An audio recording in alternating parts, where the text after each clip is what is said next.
I claim to know this country, stretch my vowels across its contours, and detonate my consonants on its illicit missteps. King among the little Brits. I know this place of pubs, I say. I know this place. Let me recite for you and tell you how we're cast adrift from Europe. Mad upon the... There we go, just a taste of what you can expect from the new show. Luke, lovely to see you. Thank you for coming back in. Nice to be here.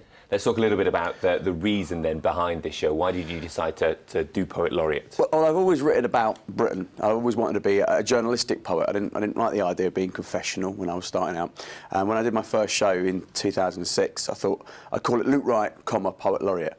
Like it was a sort of, you know, like I was already the Poet Laureate, which is clearly a joke. I meant it as a joke. I took it to Edinburgh and I took it around the country.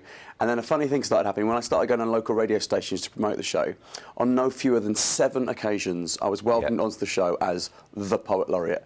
It seems that in the irony wastelands of local radio, no one knew what the Poet Laureate was. No one really cared. And if some young upstart was going to claim to be it, then... then why would you lie about a thing like that? So it ended up getting me loads of publicity. People was, you know, and so as a cynical ploy, I thought I'll just do it again. And then I thought, well, actually, it's a good time to try to do a show about Britain because it is so divided. And so I set out to try and write poems that would not be divisive anyway, which actually is an impossible task because you have to come down on some sort of side. So the more I started to try and write about Britain, the more I ended up looking inwardly at myself. Yeah. And so the show ends up being the most personal show that I've done. Yeah, OK. Well, what did you find out then? Were you looking at kind of your personal views on the situation we're in, or did it actually reveal more deeper? Well, I think I started out like that, but I realised that you can't... It's fine to have personal views on things, but that's not necessarily going to be the way to bring people together. I don't think poetry is particularly effective if it's just political soapboxing. I think poetry is much better at talking about your emotions and your feelings. And so I started to look into my own sort of divisions and fractures in myself and the things that I've been going through the last few years, and then to try and marry those things together to present what is all any poet can do, which is a personal take. You know, I say in this poem, "The Labours and Bycalves," is I can only ever make Britain in my own image, and that's all any poet can do.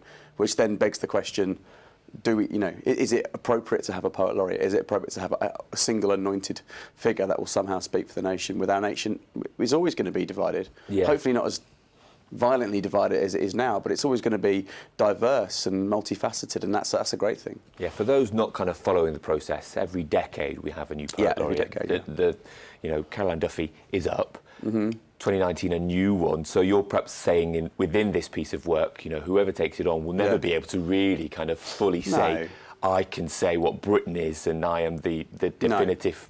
And I don't think they would either, which begs the question, why have it? I just think these days we're really good at seeking out. I think we do need poetry, and at times of national crisis, like you think about after the Grenfell fire, there's Ben Ockery wrote a poem called The Ballad of Grenfell Tower, and it went viral.